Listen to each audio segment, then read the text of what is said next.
موضوع الدرس في فضيلة التہجد في تہجد وعظمت کتاب اللہ تعالی سورۃ المزمل تفسیر ابن کثیر.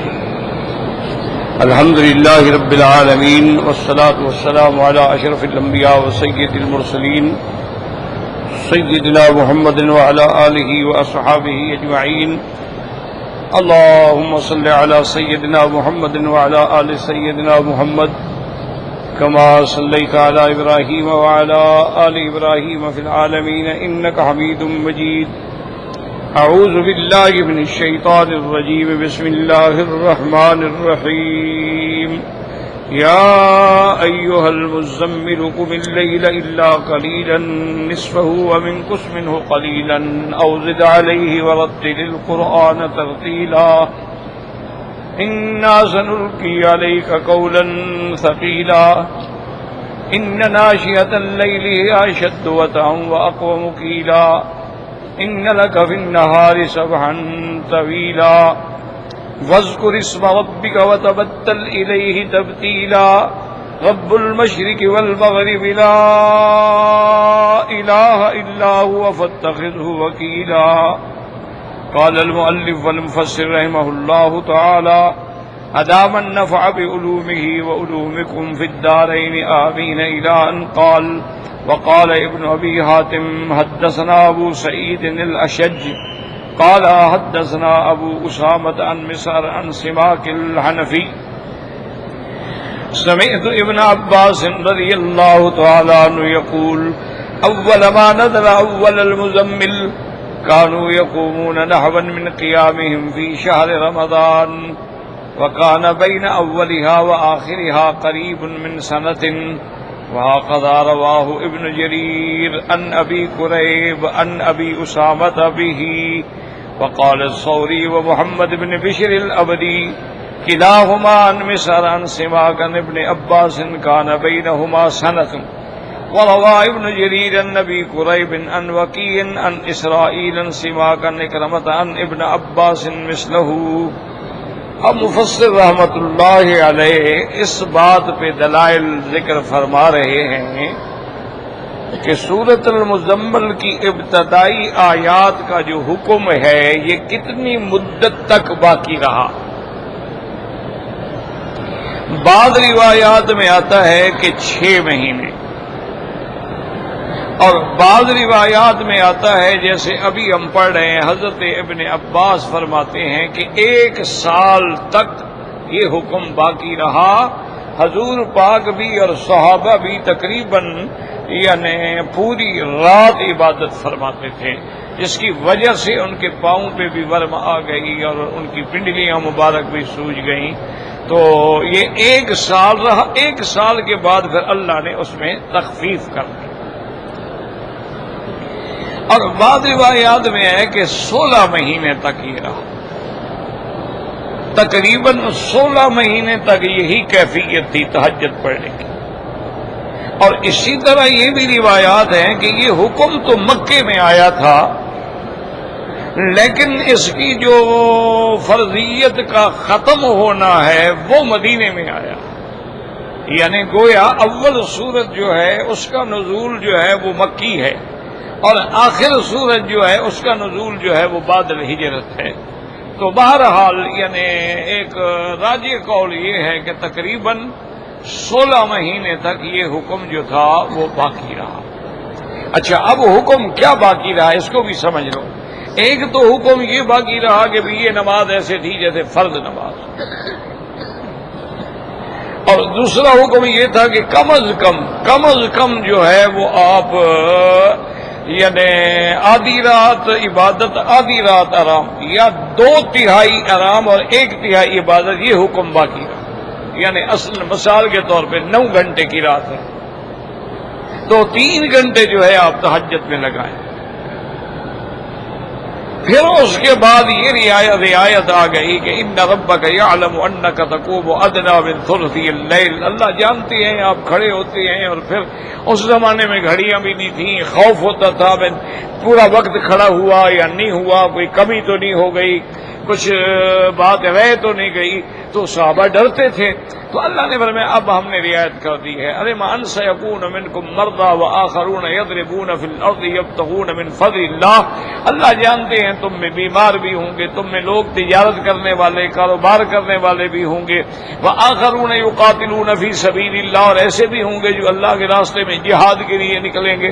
تو اس لیے اللہ نے رعایت کر دی فقرؤوا ما تیسر منہ، اب جتنا اللہ توفیق دے بس اتنا پائے۔ تو ایک حکم تو یہ رہا کہ پڑھنا ہر حال میں ہے، یعنی اس کی وجوب باقی رہا۔ پھر جب اللہ پاک نے 5 نمازیں فرض کر دی تو اب تہجد کا وجوب بھی ختم ہو گیا، اب تہجد نفل ہو گئے کہ جو پڑھے گا اس کے لیے بہت بڑا اجر و ثواب ہے، اور اگر خدا نہ خواستہ کوئی نہیں پڑھے گا تو اس کے لیے گناہ کوئی نہیں ہے، ثواب ہے، اجر عظیم ہے، اور اللہ سے تعلق کا ایک بہت بڑا راستہ ہے۔ لیکن اگر کوئی نہیں پڑھ سکا تو اس پر گناہ کوئی نہیں ہوگا۔ تو یہ فرض نمازوں کے آنے کے بعد، جیسے رمضان کے فرض سے پہلے محرم کے روزے جو تھے وہ ایسے تھے جیسے فرض ہو، لیکن جب رمضان کے روزے آ گیا تو ساری فرضیت ختم ہو گئی۔ تو بہرحال ایک مسئلہ تو یہ آ گیا کہ ایک ہی صورت میں اس کو کہتے ہیں ناسخ منسوخ۔ بات کو سمجھیں، ناسخ مانا یعنی وہ حکم جو بعد میں آئے تو پہلے حکم کو ختم کر دیتا ہے، پہلے والا منسوخ ہو گیا، بعد والا ناسخ ہو گیا۔ اچھا، یہ ناسخ اور منسوخ جو ہیں یاد رکھو، پھر اس کے اندر اقسام ہیں، قسم ہیں۔ کیا مانا کہ منسوخ الحکم ہے لیکن منسوخ تلاوت نہیں ہے۔ کیا مانا؟ یعنی آیات تو پڑھی جائیں گی لیکن حکم منسوخ ہو گیا، تلاوت باقی ہے لیکن حکم باقی نہیں۔ اچھا، کبھی یہ ہوتا ہے حکم بھی منسوخ ہو گیا، تلاوت بھی منسوخ، اللہ نے بھلا دیا، ما ننسخ من آیت او ننسها، جو ہم منسوخ کرتے ہیں یا بھلا دیتے، تو وہ منسوخ تلاوت بھی اور منسوخ الحکم بھی۔ اور ایک ہوتا ہے کہ منسوخ تلاوت تو ہے لیکن منسوخ الحکم نہیں ہے، یعنی ہم اس آیت کو اب تلاوت نہیں کرتے لیکن حکم باقی ہے۔ جیسے کہ رجم کے مسئلے میں ہے کہ اگر خدا نہ کرے کوئی کنوارا مرد یا کنواری لڑکی یا ایک ان میں کنوارا ہے تو اس کو تو 100 کوڑے لگیں گے، اور جو شادی شدہ ہے اس کو رجم کیا جائے۔ رجم کا معنی یہ ہوتا ہے کہ ان کو گڑھا کھود کے، اگر عورت ہے تو گڑھے میں اس کو کھڑا کر دو، پتھر مار مار کے مار، یہ رجم۔ اسی طرح اور پھر یہ آیت جو ہے منسوخ ہو گئی، الشیخ والشیخۃ اذا زنیا فرجموہما البتۃ نکالا من اللہ، یہ آیت منسوخ التلاوت ہے لیکن حکم باقی ہے۔ اب اس آیت کی تلاوت نہیں ہوتی لیکن حکم جو ہے وہ باقی ہے۔ اسی لیے جو لوگ نعوذ باللہ ثم نعوذ باللہ ثم نعوذ باللہ، اللہ معاف فرمائے، آج کل جو ہمارے نوجوان پڑھے لکھے جدید تعلیم یافتہ لوگ ہیں وہ رجم کا انکار کرتے ہیں، تو یہ کفر ہو جاتا ہے، کیونکہ صحابہ فرماتے ہیں رجم رسول اللہ صلی اللہ علیہ وسلم، حضور پاک نے خود رجم کا حکم دیا، اور اگر یہ اللہ کا حکم نہیں تھا تو حضور نے اپنی طرف سے حکم دیا تھا۔ یہ کتنا بڑا الزام ہے پھر اللہ کے نبی پر۔ حضور نے رجم کا حکم دیا اور آپ کے حکم سے باقاعدہ رجم کیا گیا۔ ایک صحابی آئے، انہوں نے آ کے عرض کیا کہ یا رسول اللہ صلی اللہ علیہ وسلم انی قد زنیت فطہرنی، حضور میں نے زنا کیا ہے، گناہ کیا ہے، مجھے پاک کرے، کیونکہ سزا جو ہے اس سے آدمی دھل جاتا ہے، پاک ہو جاتا ہے۔ فأعرض عنہ، حضور نے رخ پھیر لیا، وہ اللہ کا بندہ ادھر سے آ گیا، اس نے کہا حضور مجھے پاک فرمائے میں نے زنا کیا ہے. حضور نے پھر رخ پھیرا. وہ اللہ کا بندہ پھر ادھر سے یہ تو صحابہ تھے نا کہ گناہ ہو گیا اس کو چین نہیں آ رہا. وہ کہتے ہیں دنیا کی سزا بھگت لو لیکن آخرت کی سزا سے بچ جاؤ. پہلے تو ان سے گناہ ہوتا نہیں تھا اور اگر گناہ ہو جاتا نا پھر ان کو چین نہیں آتا, پھر تڑپتے رہتے تھے جیسے اب آدمی انگاروں پہ لوٹ رہا ہو, ہائے میں نے کیا کر دیا. اب جب وہ 3 دفعہ آیا تو حضور نے اس کو دیکھ کے فرمایا ابے کا جنون, تم پاگل تو نہیں ہو؟ اس نے کہا رسول اللہ ماں بھی جنون, میں تو کوئی پاگل نہیں, عقل والا ہوں. اور میں اللہ قبلتا ہوں بسستا ہوں لامستا ہوں, ہو سکتا ہے تم نے اس عورت کے ساتھ یعنی سینہ ملایا ہو, بوسہ دیا ہو, پیار شیار کیا ہو. نے کہا نہیں یا رسول اللہ میں نے وہ کیا ہے جو خامد اپنی بیوی کے ساتھ کرتا ہے, میں نے جماع کیا ہے.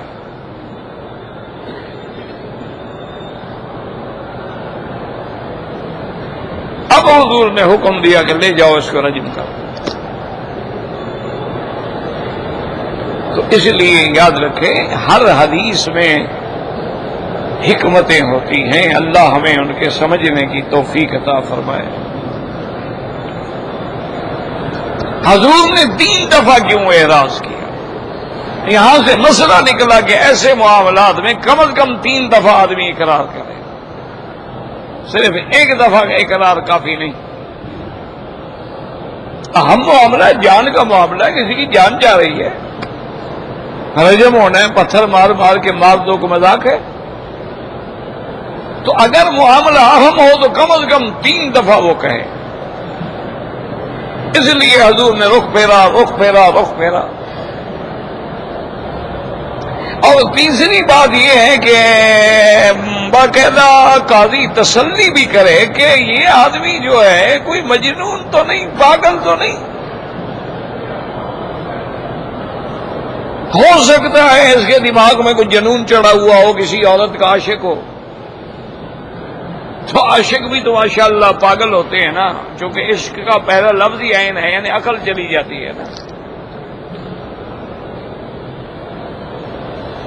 تو اس لیے یہ بھی تسلی کریں کہ کیا وہ آدمی پاگل تو نہیں. تیسری بات یہ ہے کہ قاضی کو یہ بھی تسلی کرنی چاہیے, کہیں ایسا بھی ہوتا ہے کہ ایک آدمی فیصلہ کر لیتا ہے کہ چلو یار میں تو مر جاؤں گا لیکن ان کی لڑکی کو بھی تو بدنام کروں گا, ان کا خاندان بھی تو زندگی تک منہ دکھانے کے قابل نہیں رہے گا نا کہ میں نے فلاں آدمی کی لڑکی سے زنا کیا ہے. وہ تو مر گئے نا بیچارے, وہ تو ہمیشہ کے لیے ڈوب گئے نا, ان کی تو عزت پہ داغ لگ گیا نا. اس لیے اس میں تحقیق جو ہے وہ زیادہ ضروری ہے. اچھا اب حدیث میں آتا ہے کہ جب اس کو رجم کرنے کے لیے لے گئے اور اس بیچارے کو کھڑے ہو کے پتھر مارنے شروع کیے, تو صاف بات ہے کہ اس کو پتھر لگتا ہے وہ بھاگتا ہے. اس نے جان بچانے کے لیے دوڑ لگائی. ایک صحابی کے ہاتھ میں اونٹ کی ہڈی پڑی تھی کوئی پرانی, اس نے پکڑ کے ہڈی ماری تو گر گیا اور مر گیا. حضور صلی اللہ علیہ وسلم کو خبر دی گئی کہ یا رسول اللہ صلی اللہ علیہ وسلم ہم نے ایسے رجم کیا, وہ بھاگ رہا تھا, فلاں نے اس کو ہڈی ماری گر گیا. آپ نے فرمایا حل لا ترکتموہ, تم نے ان کو چھوڑ کیوں نہیں دیا, جانے دیتے, بھاگ گیا تو بھاگ جاتا. اب ایک بہت بڑا مشکل مسئلہ ہو جاتا ہے کہ ایک آدمی زنا ثابت ہے, حضور فرماتے چھوڑ دیتے, جانے دیتے.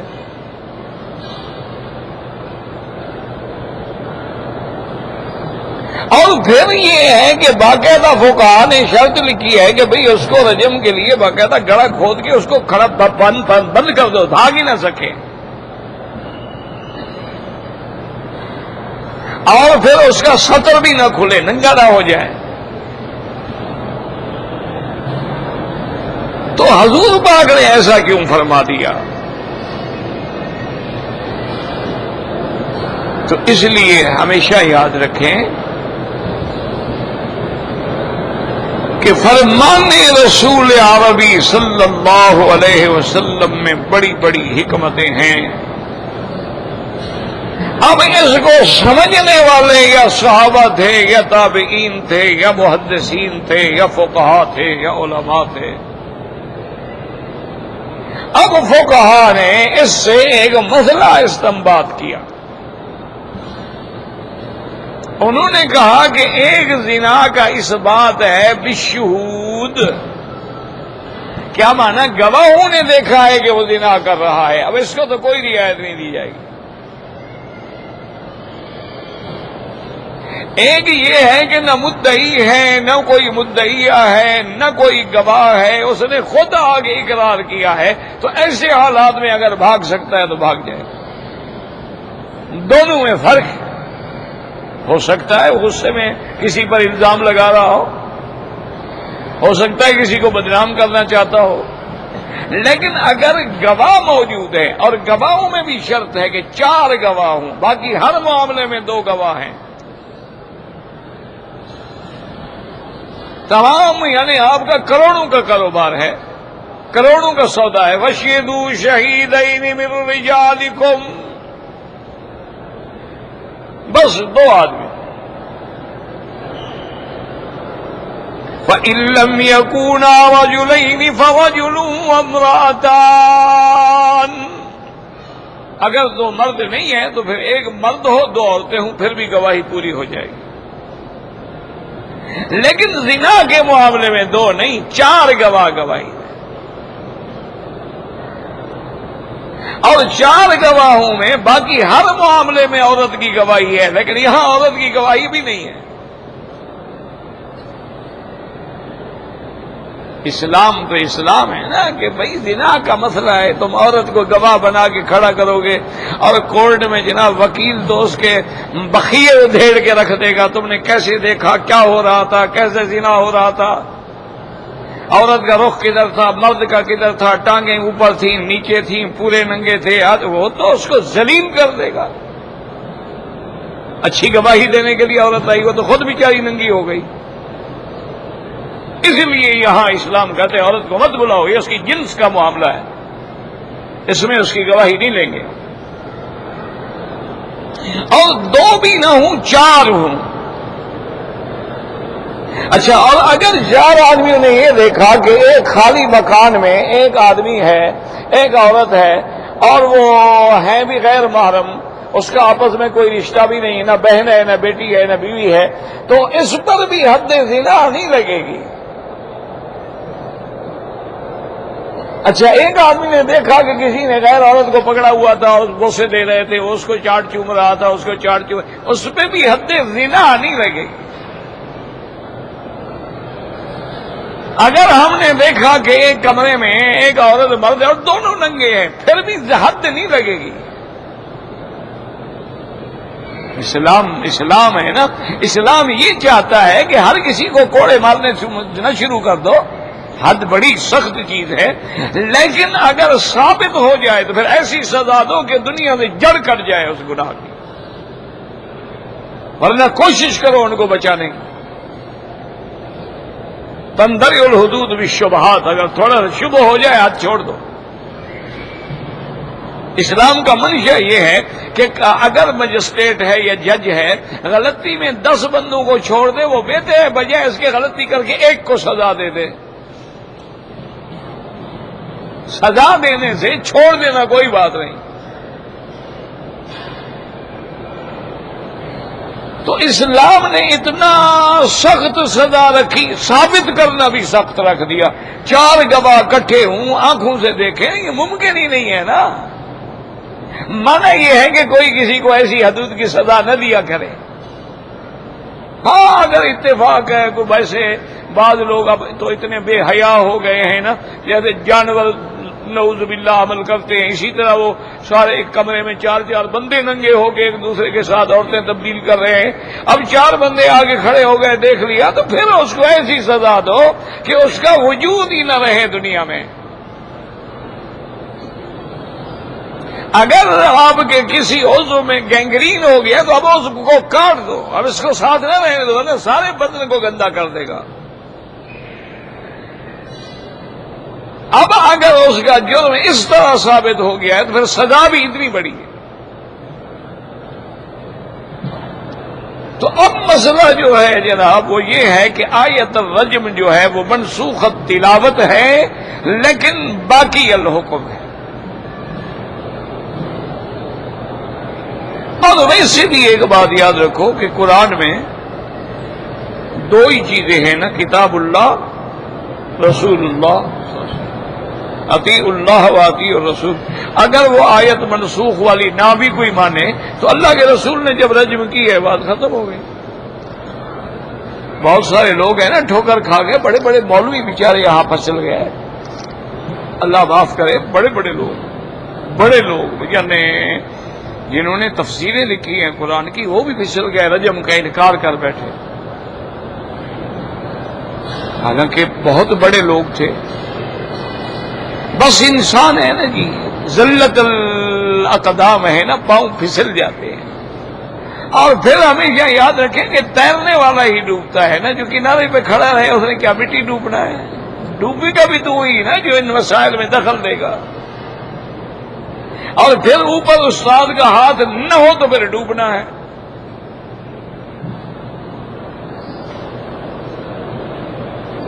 یعنی آپ خود سارا قرآن حدیث دیکھ لیں کہ جہاں کوئی مسئلہ آیا صحابہ سیدھے حضور کی خدمت میں آئے. اگر صرف قرآن پڑھ کے سمجھ لینا ہوتا تو پھر حضور کی خدمت میں کیوں آتے؟ مانا یہ ہے کہ جہاں کتاب اللہ ہوگی وہاں رسول اللہ بھی ہوں گے، اور جہاں کتاب اللہ ہوگی وہاں رجال اللہ بھی ہوں گے، تب جا کے دین سمجھ آئے گا. اگر صرف کتاب اللہ کو سامنے رکھیں اور رجال اللہ نہ ہوں تو دین سے ہٹ جائیں گے آپ. اور اگر آپ نے رجال اللہ کو تو پکڑ لیا ہے لیکن کتاب اللہ کو چھوڑ دیا تب بھی گمراہ ہو جائیں گے. اہدنا الصراط المستقیم صراط الذین انعمت علیہم، یا اللہ ہمیں رستہ دکھلا سیدھا ان کا جن پہ تیرا انعام ہے، ان کے بغیر گاڑی نہیں چلتی. اور انعام کن پہ ہے؟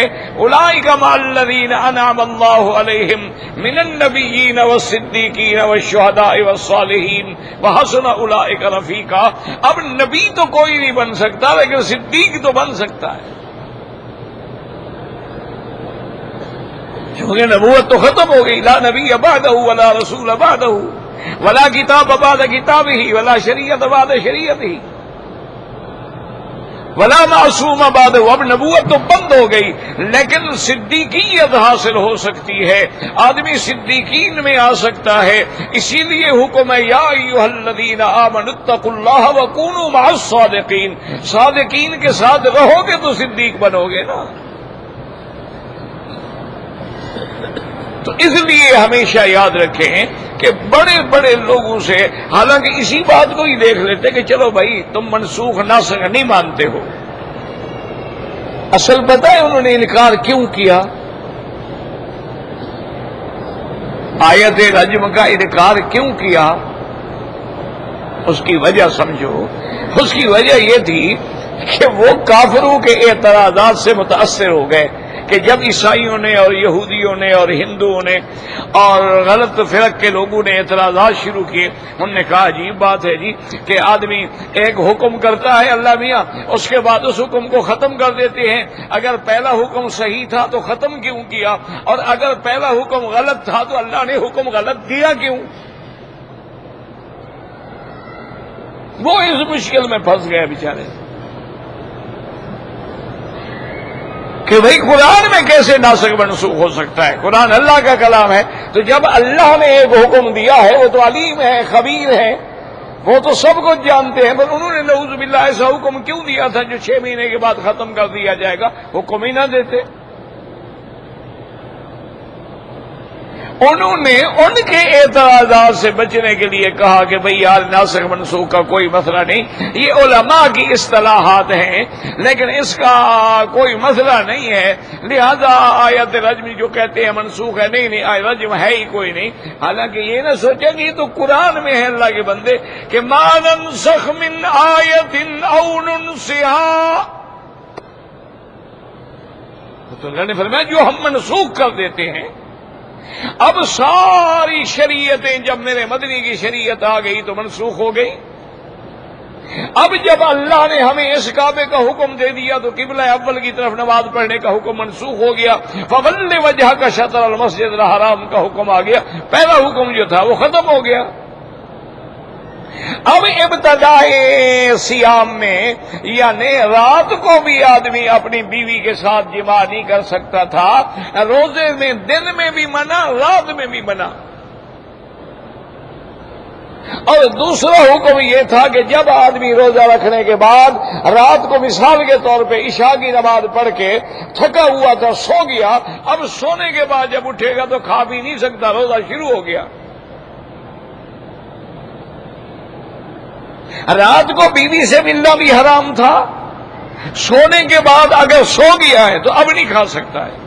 پھر اللہ نے حکم دیا احل لکم لیلۃ الصیام الرفث الی نسائکم. اللہ نے فرمایا میرا مدنی اب آپ اپنی امت کو بتا دیں کہ اللہ نے اب رات میں بیویوں سے ملنا حلال کر دیا ہے. کیوں؟ اللہ جانتے ہیں کہ آپ کی امت کے بندوں کو تکلیف ہو رہی تھی. بعض طاقت والے قوت والے آدمی ہوتے ہیں جن میں قوت شہوانی یا زیادہ ہوتی ہیں، وہ صبر نہیں کر سکتے کہ پورا رمضان کا مہینہ نہ دن میں نہ رات میں ایک مہینہ بیوی سے کیسے جدا رہے. اللہ پاک نے مہربانی فرما دی، فرمایا احل لکم لیلۃ الصیام الرفث الی نسائکم ہن لباس لکم وانتم لباس لہن علم اللہ انکم کنتم تختانون انفسکم فتاب علیکم. اب اللہ نے مہربانی فرما دی، اللہ کی مہربانی سے چیز حلال ہو گئی. تو اس لیے ہمیشہ یاد رکھیں ناسخ بھی ہے منسوخ بھی ہے. باقی کیوں ہوتا ہے یہ حکمت خداوندی ہے. جیسے ایک مریض ڈاکٹر کے پاس آتا ہے، وہ کہتا ہے جناب یہ اینٹی بایوٹک ہے، یہ کپسول ہے، یہ اینٹی بایوٹک کے انجیکشن ہیں، آپ نے پہلے 5 دن انجیکشن لینے ہیں، کپسول کھانی ہے، یہ گولیاں کھانی ہیں. 5 دن کے بعد جب جاتا ہے اب کہتا ہے انجیکشن بھی بند کر دو، کیپسول بھی بند کر دو، گولیاں بھی بند کر دو، صرف ایک گولی کھانی ہے. تو اب کیا کہو گے کہ ڈاکٹر نے ایسا کیوں کیا، پہلا حکم کیوں منسوخ کر دیا؟ تو یہ بے وقوفوں والی بات ہے. اصل میں ڈاکٹر کا کام ہے مریض کی حالت کو دیکھے. اس وقت تقاضا تھا جس دوا کا ڈاکٹر نے وہ لکھ دیا، جب مریض ٹھیک ہو گیا تو ڈاکٹر نے دوا بدل دیے. تو یہ پہلے دور میں جو احکام تھے اس دور کے مطابق تھے، اور اس کے بعد جو حالات آئے پھر اللہ تبارک و تعالیٰ نے اس دور کے مطابق حکم دیا. اب دیکھیں کہ پہلے دور میں صرف 3 نمازیں ہوتی تھی، اللہ نے حضور کی امت کے لیے 5 نمازیں مقرر فرما دی. لیکن 5 بھی ایسے مقرر کی اپنی رحمت کے ساتھ کہ تم پڑھو گے 5 لیکن لکھی 50 جائیں گی. من جاء بالحسنۃ فلہ عشر امثالھا. جو آدمی ایک نیکی کرے اس کے لیے 10 گنا تو لازم ہے، اور کبھی 700 گنا بھی بڑھا دیا جاتا ہے. اور اگر اللہ کے حرم میں آپ کوئی نیکی کریں گے تو وہ تو 1 لاکھ کے درجے کا ثواب بڑھ جائے گا. تو یہ ساری احکام جو ہیں تو اس لیے لازم ہے یاد رکھیں کہ پہلے تہجد کی نماز فرض تھی یا واجب تھی، اور واجب بھی ایسی تھی کہ ساری رات جاگیں تھوڑا آرام کریں. قم اللیل الا قلیلا. اس کے بعد دوسری کیفیت کیا تھی؟ نصفہ یا آدھی رات آرام کریں، آدھی رات تہجد پڑھیں. او انقص منہ قلیلا، یا 2/3 آرام کریں اور 1/3 تہجد پڑھیں. پہلے یہ حکم تھا، بعد میں اللہ نے مہربانی کر کے فرما دیا فقرؤوا ما تیسر منہ. اب تمہارے لیے رعایت ہے، جتنا ہو سکے کھڑے ہو کے پڑھ لو. یاد رکھو تہجد کی افضل 8 رکعتیں ہیں، لیکن اگر کوئی صرف 2 رکعتیں بھی پڑھے تو وہ تہجد پڑھنے والوں میں شمار ہو جائے گا. حضور پاک ہمیشہ 8 پڑھتے تھے، رمضان میں بھی اور غیر رمضان میں بھی. لیکن اللہ پاک آپ کو توفیق دے. اچھا، اور یہ بھی ضروری نہیں ہے کہ تہجد پڑھنے کے لیے سونا ضروری نہیں ہوتا ہے. آپ سونے سے پہلے بھی 4 رکعت پڑھ لیں، وہ بھی تہجد ہے. بلکہ عشاء کی نماز کے بعد جتنی نفلیں پڑھیں گے وہ سب تہجد ہے. کوئی ضرورت نہیں کہ سو جاؤ، اور وہ افضل ہے کہ سونے کے بعد آخری رات میں پڑھو، وہ سب سے زیادہ ثواب ہے، اور اللہ کے نزول کا وقت ہوتا ہے، اور اللہ تبارک و تعالیٰ آسمان دنیا میں آ کے فرماتے ہیں حل من مستغفر، ہے کوئی بخشش مانگنے والا، ہے کوئی رزق مانگنے والا، ہے کوئی مشکلات حل کرنے کے لیے دعا مانگنے والا۔ اللہ تبارک و تعالیٰ اپنی رحمت سے پکار رہے ہوتے ہیں، تو وہ گھڑی ایسی ہے رات کا آخری حصہ ہو، اور کتنے خوش نصیب ہو رات کا آخری حصہ ہو، حرم مکہ ہو، سامنے کعبہ ہو، یا حرم مدینہ منورہ ہو، پھر اس نماز کا مقابلہ کون کر سکتا ہے؟ پر دعا کرو کہ اللہ ہمیں پڑھنے کی توفیق دے، اور یہ بھی دعا کرو کہ اللہ ہمیں صحیح قرآن اور صحیح نماز نصیب فرما دے۔ ہے تو مولوی والی بات، اور مولویوں کی تو کوئی مانتا ہی نہیں ہے بھائی، کیونکہ ہم مولوی لوگ ہوتے ہیں نا، کہتے ہیں ملا لوگ ہیں دکھے انوسی، یہ پرانی باتیں کرتے ہیں، لوگ چاند پہ پہنچ گئے ہیں، یہ ابھی تک ہمیں وہی پرانے راستے دکھلاتے ہیں۔ ہم کیا کریں، ہمارا تو خدا بھی پرانا، نبی بھی پرانا، قرآن بھی پرانا، ہم نیا کہاں سے لے آئے؟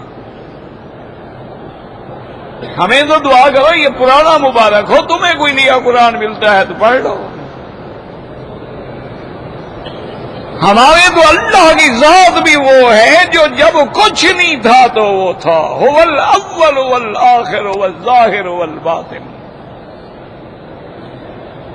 اسی لیے میرے مدنی نے جب صفا مروہ دوڑا تو فرمایا کہ لا الہ الا اللہ وحدہ لا شیء قبلہ ولا شیء بعدہ،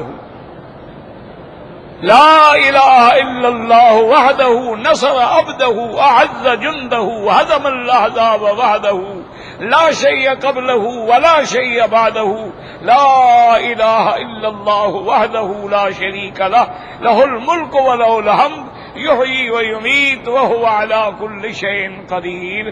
تو اس لیے بھئی ہم تو لازمی بات ہے، ہم تو وہی بات کریں گے جو سرکار دو عالم نے فرمایا ہے، ہم تو وہی بات کریں گے جو ابو بکر عمر عثمان و علی نے فرمایا ہے، ہم تو وہی بات کریں گے جو سیاستہ کے محدثین نے فرمایا ہے، ہم تو وہی بات کریں گے جو فقہائے اربعہ نے فرمایا ہے۔ اگر تمہیں یہ پرانی باتیں لگتی ہیں تو پھر تم نہیں اپنی بنا لو، ہم تو نہیں بنا سکتے، سیدھی بات۔ تو اس لیے یاد رکھیں کہ ناسخ بھی ہیں منسوخ بھی ہیں، اسی طرح قرآن میں متشابہات بھی ہیں اور محکمات بھی ہیں، یاد رکھیں۔ اسی لیے قرآن کہتا ہے وَأَمَّا الَّذِينَ فِي قُلُوبِهِمْ زَيْغٌ، جن کے دلوں میں کجی ہے، بیماری ہے، فَيَتَّبِعُونَ مَا تَشَابَهَ مِنْهُ ابْتِغَاءَ الْفِتْنَةِ، وہ متشابہات کے پیچھے لگ جاتے ہیں، وہ محکمات کو سامنے نہیں رکھتے، اور جو علماء حق ہیں وہ متشابہات کو محکمات کی روشنی میں دیکھتے ہیں۔ تو بہرحال یعنی ناسخ بھی حق ہے اور منسوخ بھی۔ اچھا، اسی میں ایک بات بھی یاد رکھو کہ منسوخ پہلا حکم ہوگا، ناسخ بعد والا ہوگا۔ یہ ایک بات یاد رکھنی اچھی طرح، پہلا حکم جو ہے وہ منسوخ ہو گیا تو بعد والا کیا ہو گیا؟ ناسخ۔ اچھا، یہ بھی یاد رکھو کہ امر اور نہی میں نسخ ہوتا ہے، خبر میں نسخ نہیں ہوتا۔ یہ بھی ایک مسئلہ سمجھ لیں، ایک ہے کہ خبر ہے، خبر میں کبھی نسخ نہیں ہوگا۔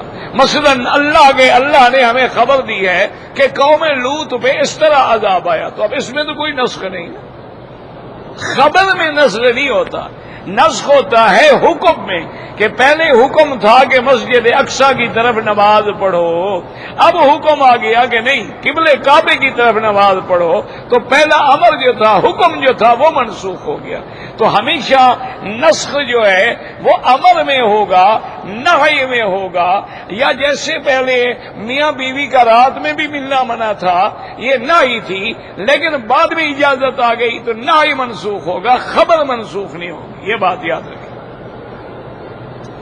اور اسی طرح ایک اور مسئلہ بھی سمجھ لیں، محدثین کرام اللہ ان کی قبروں پہ کروڑوں رحمتیں فرمائے. اچھا، ان کا بھی فقہ الحدیث جو ہوتی ہے نا، یاد رکھو، مثلاً امام ترمذی ہے مثال کے طور پہ، اب اس نے 2 باب باندھے ہیں. مثال کے طور پہ رفع یدین کا باب ہے، ٹھیک ہے. اچھا، اسی طرح رفع یدین نہ کرنے کا بھی باب ہے، رفع یدین کرنے کا بھی باب ہے اور رفع یدین نہ کرنے کا بھی باب ہے. تو اب محدثین کی عادت ہے کہ جو باب بعد میں لکھیں گے اشارہ ہوگا کہ یہ ناسخ ہے، پہلا حکم ختم ہو گیا ہے، کیونکہ بعد والا حکم جو ہے وہ ناسخ ہوتا ہے نا. اس لیے اب آپ جناب، اب یہ آپ کی ہمت ہے، نوجوان آدمی ہو ماشاءاللہ، کوئی حدیث کی کتاب کھول لو، سنن ترمذی ہے، سنن نسائی ہے، سنن ماجہ ہے، سنن بیہقی ہے، وہاں دیکھو کہ یہ جتنے مسئلوں میں ہم لڑ رہے ہیں نا، ان میں پہلا باب کون سا ہے اور بعد والا کون سا ہے. تو اگر بعد والا باب ہے نہ کرنے کا، معنی وہی ناسخ ہے، پہلا حکم ختم ہو گیا. یہ محدثین کی اس کہتے ہیں فقہ الحدیث، محدثین کا تفقہ ہے کہ انہوں نے حدیث سے کیا مسئلہ سمجھا. تو اس لیے حضرت ابن عباس فرماتے ہیں کہ اول ما نزل اول المزمل، سورۃ المزمل کی پہلی آیتیں ہیں اتری تو تقریباً قیام رہا جیسے رمضان میں ہوتا ہے، لیکن پہلی آیتوں میں اور آخری میں تقریباً 1 سال کا فرق ہے، یعنی 1 سال کے بعد رعایت آ گئی. اسی طرح حضرت ثوری نے بھی سماک سے اور انہوں نے حضرت ابن عباس سے نقل کیا کہ کان بینہما سنۃ، یعنی اس حکم کے درمیان میں 1 سال کا وقفہ تھا. وقال ابن جرير حدثنا ابن حميد قال حدثنا مهران عن سفيان عن قيس بن وهب النبي عبد الرحمن قال لما نزلت يا ايها المزمل قاموا حولا، جب یہ صورت نازل ہوئی تو صحابہ اور حضور پاک 1 سال تک اسی پہ عمل فرماتے رہے. حتیٰ ورمت اقدامہم وسوقہم، حتیٰ کہ پاؤں پہ ورم آ گئی، پنڈلیاں مبارک بھی سوج گئیں. حتیٰ نزل فقرؤا ما تیسر منہ، اس کے بعد یہ آیت اتری فاستراح الناس، اب لوگوں کو پھر آرام مل گیا. واللہ اعلم.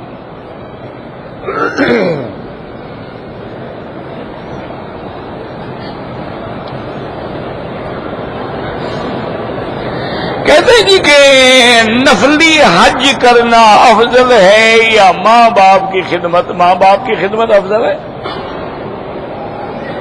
اس میں کوئی شک نہیں ہے.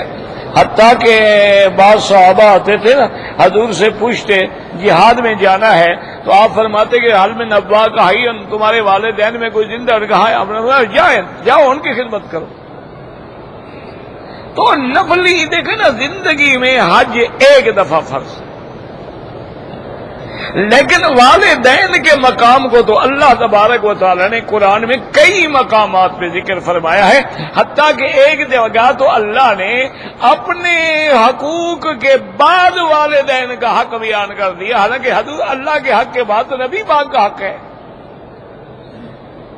لیکن فرمایا وَاعْبُدُوا اللَّهَ وَلَا تُشْرِكُوا بِهِ شَيْئًا وَبِالْوَالِدَيْنِ إِحْسَانًا وَوَصَّيْنَا الْإِنسَانَ بِوَالِدَيْهِ إِحْسَانًا إِمَّا يَبْلُغَنَّ عِندَكُمُ الْكِبَرَ أَحَدُهُمَا أَوْ كِلَاهُمَا. تو سارے قرآن کی کئی آیات میں ہے کہ اپنے والدین کی خدمت، والدین کی اطاعت کے لیے اللہ فرماتے ہیں ہم نے وصیت کی، یعنی اللہ کا تو فرض ہوتا ہے حکم، لیکن یہ لفظ ایسا استعمال کیا گیا کہ جس کا کوئی انکار بھی نہیں کر سکتا. وصیت کا تو کوئی انکار نہیں، کہتے ہیں بھائی مرنے والے نے وصیت، یہ تو خدا کی وصیت ہے. تو بہرحال آپ اپنے والدین کی خدمت کریں، لیکن ایک بات یاد رکھیں کہ اگر اللہ نے تیرے مقدر میں حج لکھا ہے نا، یہ بہت سارے لوگ مسئلے کرتے ہیں اور جی ہر سال حج کرتے ہیں، بکریاں ذبح کرتے ہیں، کروڑوں اربوں ریال کا نقصان ہو جاتا ہے، پتہ نہیں مسلمان کیوں ان کا دماغ خراب ہو گیا ہے۔ بھائی تم سگریٹ پینا بند کر دو تو سارے مسئلے حل ہو جائیں گے۔ تم اگر اربوں ڈالر کی سگریٹ پی جاتے ہو، اربوں ڈالر کی آئس کریم کھا جاتے ہو، اربوں ڈالر کی چائے پی جاتے ہو، وہاں تو تمہیں پیٹ میں کبھی مروڑ نہیں ہوا۔ مروڑ صرف دین کے کام میں ہوتا ہے۔ یہ کیا تکلیف ہے؟ اگر اللہ نے تیرا لبیک لکھا ہے تو انہیں آنا ہے، حج کرنا۔ لیکن بہرحال مسئلہ یہی ہے کہ والدین کی اجازت ہو اور ان کی خدمت کا پورا انتظام ہو، پھر حج کرو۔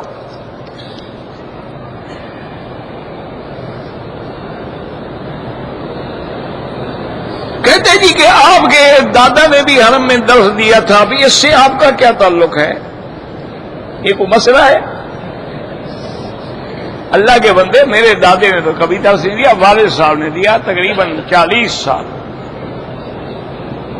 میرے دادا نے تو کبھی درس نہیں دیا، اور میرے دادا جو تھے وہ کوئی بہت بڑے عالم بھی نہیں تھے۔ بہرحال اللہ والے لوگ تھے، ان کے دل میں علم تھا تو ہمارے والد کو پڑھایا نا، لیکن خود بہت بڑے علماء میں نہیں تھے، اور نہ انہوں نے کبھی حرم میں درس دیا ہے۔ والد صاحب رحمۃ اللہ علیہ نے درس دیا ہے، اور یہاں کے بڑے بڑے علماء ان کے شاگرد۔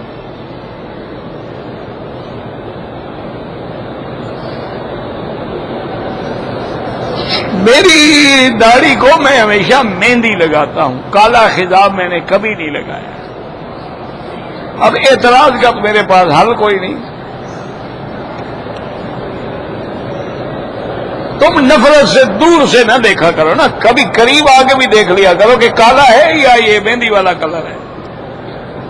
دور سے دیکھو گے تو کالا ہی نظر آئے گا، پھر نیت خراب ہو تو پھر ڈبل کالا نظر آئے گا۔ بہرحال اللہ ہدایت ہے، اچھی بات ہے، لوگ ہم پہ نظر تو رکھتے ہیں نا، اسی وجہ سے ہم لوگ گناہوں سے بچتے ہیں۔ یہ بھی اللہ کا بڑا احسان ہے، اللہ کا بہت بڑا کرم ہے۔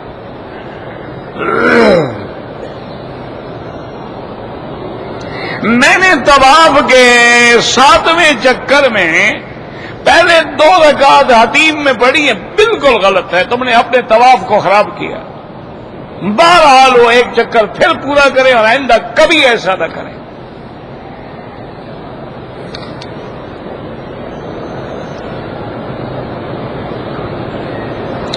میں نے بازو پہ نام لکھوایا تھا، یہ بہت بڑا گناہ ہے، لیکن اب اس کا میرے خیال میں کوئی حل بھی نہیں، ماں سوا اس کے کہ آپریشن کر کے ٹکڑا کاٹ ڈالا جائے۔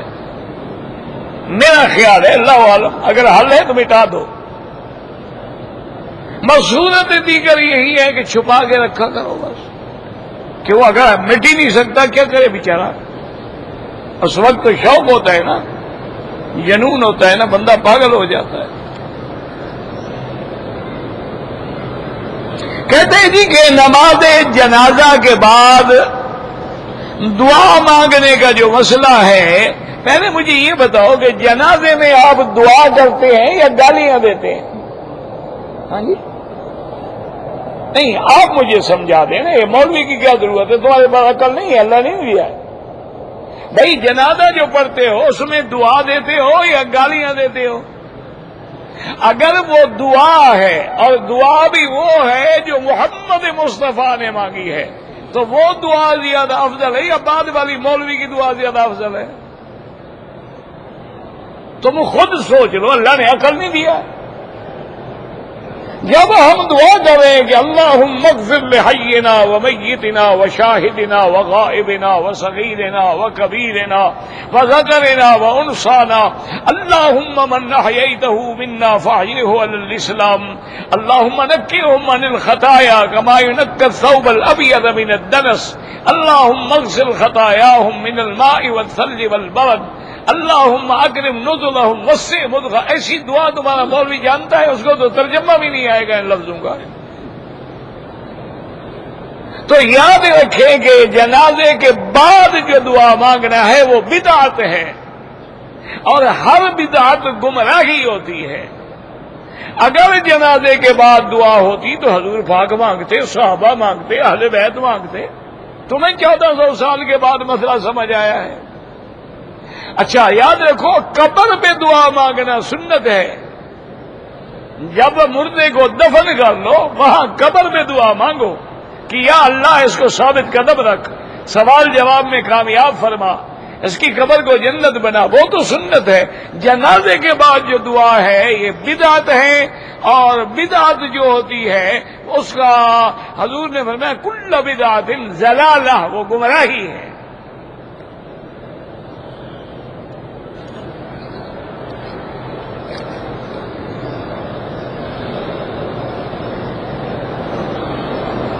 کہتے جی کہ میں مکہ مکرمہ میں رہنے والا ہوں، میرے ایک عزیز ہیں جو فوت ہو گئے ہیں، میں ان کے لیے عمرہ کرنا چاہتا ہوں، اور پھر میرا حج کا بھی ارادہ ہے۔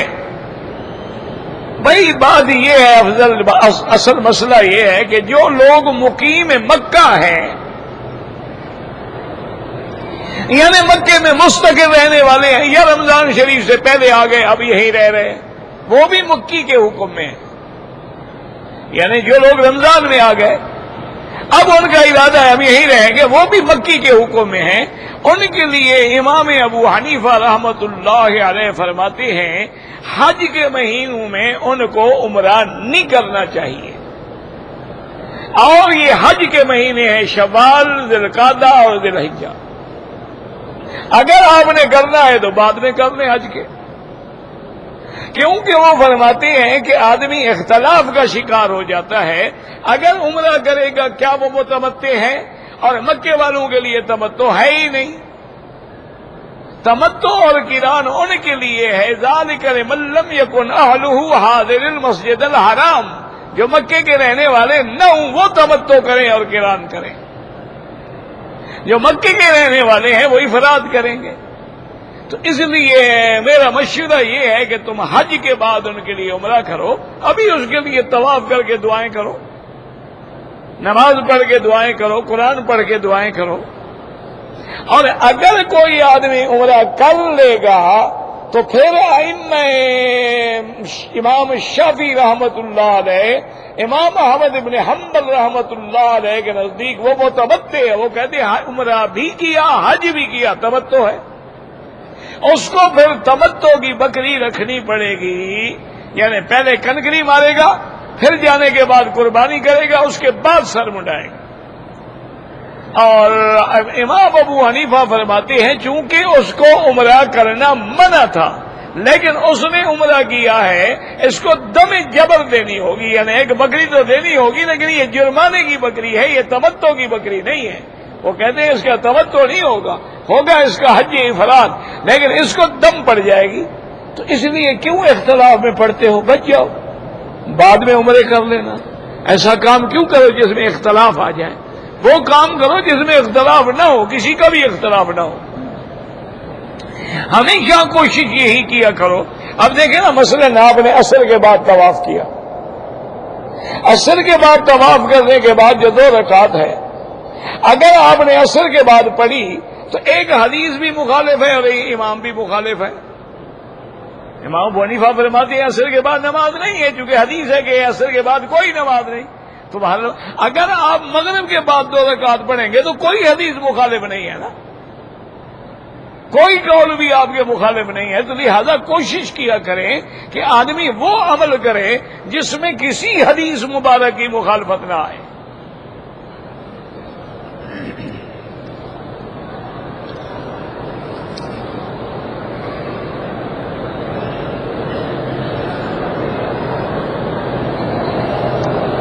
کہتے جی کہ اگر مثلا کھاد کی ایک بوری کی قیمت ہے 1800 روپے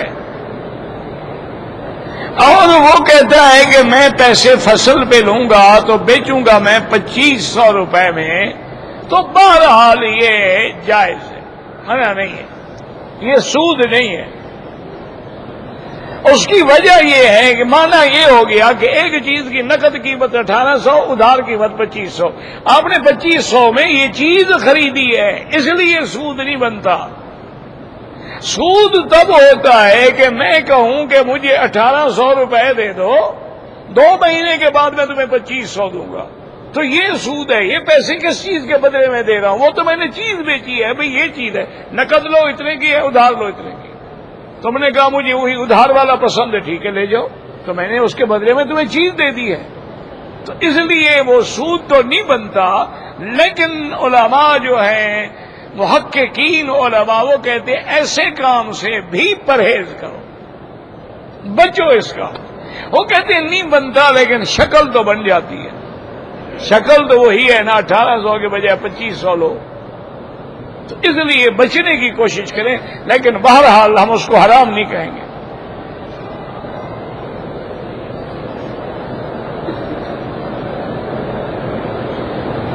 میری والدہ اور میں نے عمرہ کیا، والدہ کی بیماری کی وجہ سے احرام کھولنے کے بعد سر منڈوایا،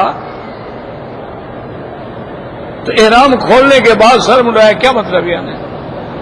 مقصد احرام کھول دیا، کپڑے پہن لیے، پھر کتنا وقت گزر گیا؟ اگر تو 5-6 گھنٹے گزر گئے دم پڑ گئی، اور اگر ایسے تھوڑی سی دیر مثلا آدمی نے کپڑے پہن لیے، پھر خیال ہے او میں نے تو سر منڈوانا تھا، تو اب کپڑے اتار کے پھر احرام کی چادریں باندھے اور سر منڈوائے، پھر کوئی دم نہیں۔ لیکن اگر کپڑے پہنے 4-5-6 گھنٹے گزر گئے ہیں، دم پڑ گئی۔